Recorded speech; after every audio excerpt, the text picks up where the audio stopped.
Form of transaction जब जब change हुआ है वो एक रात में नहीं हुआ है। कोई भी गवर्नमेंट क्यों चाहेगी कि उसके हाथ से पावर जाए? किस एसेट का प्राइस कितना होगा ये हम डिसाइड करते हैं। आप इन्वेस्टमेंट को एज अ गैम्बलिंग नहीं ले सकते। कोई भी ऐसा प्रोडक्ट जिसकी लिमिटेशंस हैं उसका वैल्यू हमेशा हाई ही रहेगा। Hello friends, welcome to my channel Lucid Academy. My name is Ekta. इस वीडियो में हम डिस्कस करेंगे एक ऐसे एसेट के बारे में जो हो सकता है फ्यूचर में रेक्टेंगुलर पेपर का शेप ले ले। यस फ्रेंड्स, आज हम डिस्कस करने वाले हैं क्रिप्टो करेंसी के बारे में, और आई कैन से बिटकॉइन के बारे में। इस डिजिटल वर्ल्ड को जानने के लिए हमें 3 वर्ड्स को जानना बहुत ज़रूरी है। First one is crypto currency, second one is bitcoin and third one is blockchain. Friends, अगर मैं बात करूँ क्रिप्टो करेंसी के बारे में, this is the form of currency जो डिजिटली ही बस अवेलेबल है, जिसका कोई फिजिकल एग्जिस्टेंस नहीं है। ये एक ऐसी फाइल है जो कि सिर्फ और सिर्फ कुछ कोड से बनी हुई है, जो एक कंप्यूटर से दूसरे कंप्यूटर में ट्रांसफ़र की जा सकती है। वहीं अगर मैं ब्लॉकचेन की बात करूँ, ब्लॉकचेन एक ऐसा सिस्टम है, पास्ट में जैसे कि हम लोगों ने देखा हुआ है बैंक्स में पहले कंप्यूटर्स नहीं थे, या फिर कोई भी फाइनेंशियल रिकॉर्ड रखने वाली कंपनी, उनके पास कंप्यूटर अवेलेबल नहीं थे, तो वो एक लेजर मेंटेन करते थे, एक रजिस्टर मेंटेन करते थे जिसमें वो सारे फाइनेंशियल ट्रांजेक्शन्स को लिखते थे। Same as it is process use होता है ब्लॉकचेन में। मतलब एक ऐसा डिजिटल लेजर जिसका इंफॉर्मेशन सबके पास है, जिसका डेटा सबके पास है। अगर कोई भी ट्रांजैक्शन होता है उस लेजर में, ब्लॉकचेन में, वो आपको शो हो जाएगा। अब फ्रेंड्स, तीसरा वर्ड है बिटकॉइन। जो यहाँ पे वीडियो को देख रहे हैं, हर व्यूअर बिटकॉइन वर्ड को जानता है। Again, bitcoin is a form of digital currency जिसका कोई फिजिकल एग्जिस्टेंस नहीं है। ये सिर्फ और सिर्फ कुछ कोड से बनी हुई है, in the form of file ये अवेलेबल है कंप्यूटर में। अब अगर आपको ये फाइल किसी को ट्रांसफ़र करनी है तो आप सिर्फ और सिर्फ डिजिटली उसको ट्रांसफ़र कर सकते हो। अब बिटकॉइन का एग्जिस्टेंस आया कहाँ से? एक नाम है सतोशी नाकामोटो, जो कि एक प्रोजेक्ट पे काम कर रहे थे कि अगर कोई भी ट्रांजैक्शन डिजिटली किया जाता है तो क्या पॉसिबिलिटी है कि वो ट्रांजैक्शन रिपीट नहीं होगा।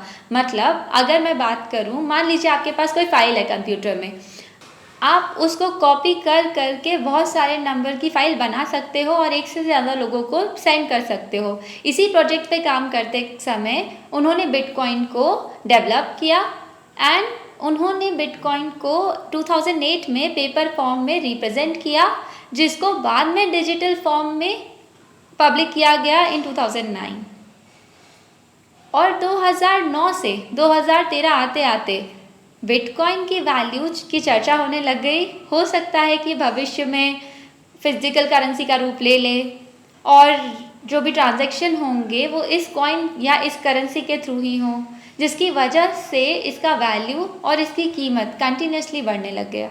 अब इसी कॉइन का वैल्यू 2015 आते आते एक बिटकॉइन का वैल्यू $550 हो गया एंड 2017 मिड में एक बिटकॉइन का वैल्यू $10,000 को भी क्रॉस कर दिया था। यहाँ पर अगेन एक डिस्कशन स्टार्ट हुआ था कि क्या किसी एसेट क्लास की या किसी डिजिटल करेंसी की वैल्यू इतनी हो सकती है, जिसकी वजह से इसमें एक सडन फॉल देखा गया, that is in between 2017 to 2019, जहाँ पर ये प्राइस डाउन हुआ एंड अगेन एक बिटकॉइन का प्राइस जो है वो समवेयर अराउंड $3,000 इन 2019।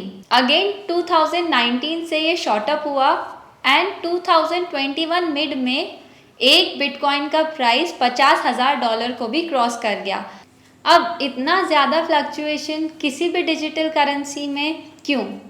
इसके पीछे के 4 कारण या 4 रीज़न हैं जिसकी वजह से इस डिजिटल करेंसी में इतना सारा फ्लक्चुएशन आया। अब उन 4 कारण को जानने से पहले फ्रेंड्स, मैं आपको एक चीज़ और बता दूं, जैसे बिटकॉइन है, सेम एज इट इज़ बहुत सारे डेवलपर्स ने अपनी डिजिटल करेंसीज़ को डेवलप किया, वर्ल्ड एक्सचेंज में लेकर आए, like Ethereum, like Litecoin, like Solana. अब यहाँ पर क्वेश्चन ये आता है कि आज के समय में we have more than 10,000 digital currencies available in the world. अब क्या हर डिजिटल करेंसी का वैल्यू फ्यूचर में बिटकॉइन के बराबर हो सकता है? The answer is no. Guys, bitcoin का एक यूनिक फीचर है जो उसको अदर करेंसी वैल्यू से डिफरेंट करता है और उसकी वैल्यू को इतना बढ़ाता है, that is his limitation. All over world में सिर्फ bitcoin as a digital currency ही एक ऐसी करेंसी है जो 21 मिलियन अवेलेबल है। इसकी वजह से इसका वैल्यू जो है इतना ज़्यादा है। अब ये जितनी भी करेंसीज अवेलेबल है, इन सारी की सारी करेंसीज में इतना फ्लक्चुएशन क्यों है? 6 महीने के अंदर $50,000, $30,000, 2 साल के अंदर $10,000 से $50,000। ये जो फ्लक्चुएशन है, इस फ्लक्चुएशन के पीछे 4 रीज़न है।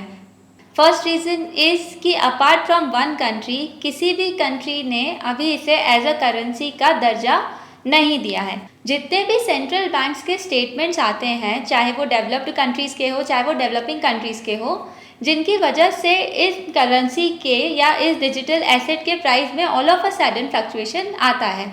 चाहे हम वो बात करें चाइना में all of a sudden bitcoin को बैन करना हो या डिजिटल करेंसी को बैन करना हो, या फिर अमेरिकन गवर्नर का स्टेटमेंट हो कि अभी हम इसको एज ए डिजिटल करेंसी नहीं देख सकते हैं, या भारत की बात करूं मैं जिसमें all of a sudden Bharat ban कर देता है डिजिटल करेंसी को, all of a sudden with in a year इसे एक्सेप्ट कर लेता है एज अ एसेट, जिसकी वजह से इस करेंसी में टाइम टू टाइम फ्लक्चुएशन देखा गया है। सेकेंड रीज़न, किसी भी देश की करेंसी की अगर मैं बात करूं पास्ट में या वर्ल्ड करेंसी की मैं बात करूं, हमेशा ये डिपेंडेंट रही है पूरे वर्ल्ड की इकोनॉमिक ग्रोथ के पीछे।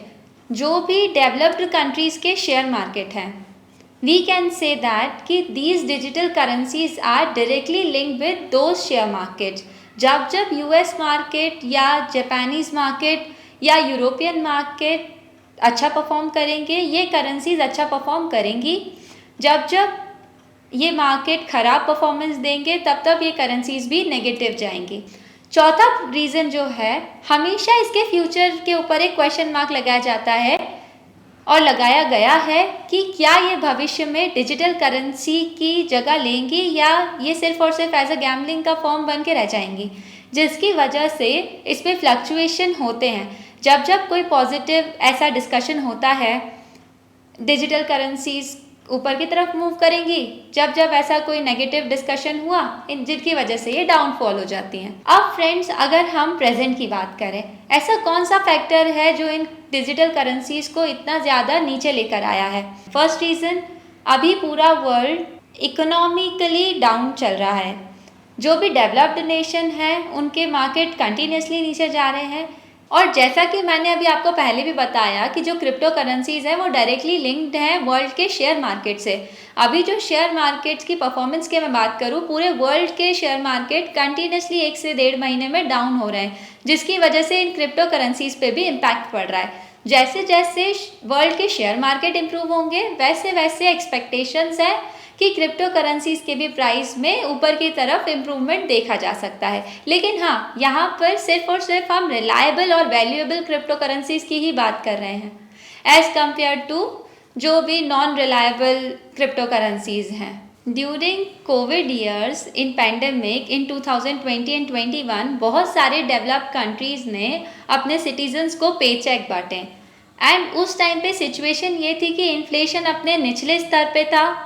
मीन्स जो भी सेविंग्स थी वो डायरेक्टली और इनडायरेक्टली टोटली शेयर मार्केट और क्रिप्टो करेंसी मार्केट में जा रही थी। लेकिन आज के समय पे सिचुएशन इज जस्ट अपोजिट। अभी जो इन्फ्लेशन है वो मल्टी ईयर्स हाई पर है, लोगों के पास सोर्स ऑफ इनकम कम हुआ है और जो भी सेविंग्स थी लोग उसको निकाल कर अपने डे टू डे बेसिस की नीड्स को फुलफिल कर रहे हैं, जिसकी वजह से हम कह सकते हैं कि क्रिप्टो करेंसीज या शेयर मार्केट में एक डाउन ट्रेंड देखा जा रहा है। और दोनों के दोनों फैक्टर्स इसमें इन डिजिटल करेंसीज में अभी हैं, जिनकी वजह से कंटिन्यूएशन में ये करेंसीज जो है डाउनवर्ड की तरफ में मूवमेंट दे रही है। एक और फैक्टर जो यूनिक करता है all of a sudden in currencies के बारे में, दैट इज़ जो 10,000 डिजिटल करेंसीज हैं उनमें से कुछ करेंसीज ऐसी डेवलप की गई जो कि डायरेक्टली लिंक थी यूएस डॉलर इंडेक्स से। मतलब एक ऐसा करेंसी जो हमेशा यूएस डॉलर के को देखते हुए परफॉर्मेंस देता है। अगर यूएस डॉलर का वैल्यू बढ़ रहा है तो वो करेंसीज ऊपर जाएंगी, अगर यूएस डॉलर का वैल्यू नीचे जा रहा है तो वो करेंसीज भी डाउनवर्ड उसी रेशियो में जाएंगी। अब लास्ट 1 मंथ में ऑल ऑफ सडन ये जो यूनिक फीचर की कुछ करेंसीज थी उसमें जस्ट अपोजिट रिएक्शन देखने मिला, जिनको हमने नाम दिया स्टेबल कॉइन, जो डायरेक्टली लिंक थे यूएस डॉलर से।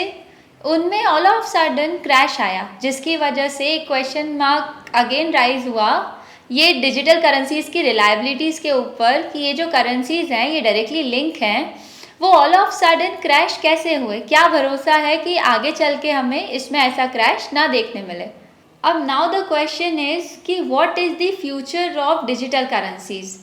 सो फ्रेंड्स, अभी जो ऑल ओवर वर्ल्ड है वो अभी रिसेशन की तरफ बढ़ रहा है, या पूरे वर्ल्ड में सारी कंट्रीज़ की जो इकोनॉमी है वो कहीं ना कहीं डाउन ट्रेंड की तरफ है, जिसकी वजह से बिटकॉइन या क्रिप्टो करेंसीज में भी डाउनफॉल देखा जा रहा है। हम कह सकते हैं जैसे जैसे वर्ल्ड इकोनॉमी इम्प्रूव करेगी वैसे वैसे जो प्रीशियस क्रिप्टो करेंसीज हैं उनके प्राइस में भी हमें ऊपर की तरफ ट्रेंड देखने मिलेगा। दूसरा, क्रिप्टो करेंसीज का फ्यूचर डिपेंड करेगा, वो करेगा डेवलप्ड कंट्रीज़ के जो भी सेंट्रल बैंक्स के गवर्नर्स हैं उनके स्टेटमेंट्स पर, या फिर जैसे जैसे कंट्रीज़ क्रिप्टो करेंसीज को अपनाती जाएंगी वैसे वैसे इस करेंसी की रिलायबिलिटी बढ़ती जाएगी, वैसे वैसे इसके प्राइस में मूवमेंट आता जाएगा। तीसरा, जो प्राइस फ्लक्चुएशन है वो डिपेंड करती है डिमांड एंड सप्लाई पे। जैसे जैसे डिमांड एंड सप्लाई बढ़ेगी वैसे वैसे आपको क्रिप्टो करेंसीज में ट्रस्टेबल एसेट आप उनको मान सकते हो या इन फ्यूचर एक्सेप्ट की जाएंगी। फ्रेंड्स, कोई भी देश क्यों चाहेगा कि जो उसकी करेंसीज का सेंट्रलाइज सिस्टम है उसको डिसेंट्रलाइज करें। और पास्ट में ये भी देखा गया है कि कभी भी जब ट्रांजैक्शन का फॉर्म चेंज हुआ है वो 1 दिन या 1 साल या 1 दशक में नहीं हुआ है, उसमें टाइम लगा है, बट हाँ सूनर और लेटर ट्रांजैक्शन का फॉर्म चेंज हुआ है। चाहे मैं पास्ट की बात करूं या फ्यूचर की भी बात करूं, वहाँ भी चेंजेस होंगे। So we can say that future में ट्रांजैक्शन का फॉर्म डिजिटल करेंसी है। अब कौन सी वो करेंसी होगी, हर देश की अलग अलग होगी या इन्हीं में से कोई एक यूनिफॉर्म करेंसीज के साथ सारे देश आगे बढ़ेंगे, this all will be decided by developed countries central banks, और पूरे वर्ल्ड के जो भी स्ट्रॉन्ग देश हैं वो डिसाइड करेंगे डिजिटल करेंसीज का फ्यूचर। तो ये कुछ जानकारी थी क्रिप्टो करेंसीज या डिजिटल करेंसीज के बारे में। आशा करती हूँ कि आपको पसंद आई होगी। अब इस वीडियो में मैंने डिस्कशन किया है कि world is going towards recession. क्या सच में ऐसा है?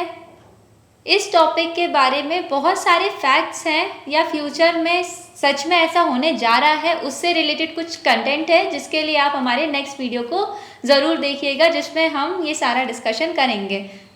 उम्मीद करती हूँ कि आज की जानकारी आपको अच्छी लगी होगी। चैनल को सब्सक्राइब करिए, लाइक करिए वीडियो को, कमेंट करिए अपने व्यूज़ और शेयर करिए अपने दोस्तों से। Thank you.